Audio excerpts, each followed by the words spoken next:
Welcome to the Salmon Runs YouTube. Enjoy the video. In this video, I will explain how to play WWE games in Chikii. First, you will need to download the Chikii application onto your mobile device or PC.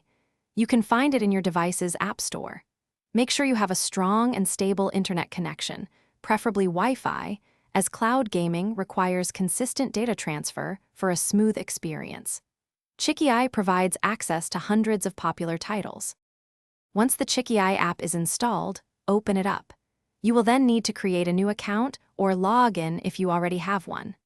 Account creation is straightforward, usually requiring an email or phone number.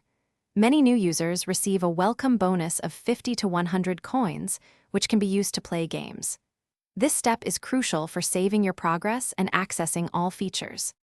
With your account set up, navigate to the main interface of the Chikii app.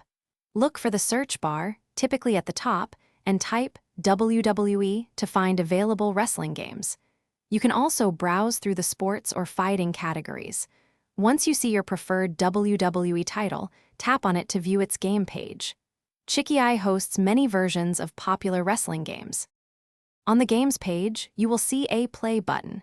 Tapping this will place you in a queue, as Chikii operates on a cloud server system. The wait time can vary from a few seconds to several minutes, depending on server traffic. Once it's your turn, the game will launch, and you can start playing your favorite WWE matches directly from the cloud. Enjoy the experience. Thanks for watching. Consider subscribing if we helped you.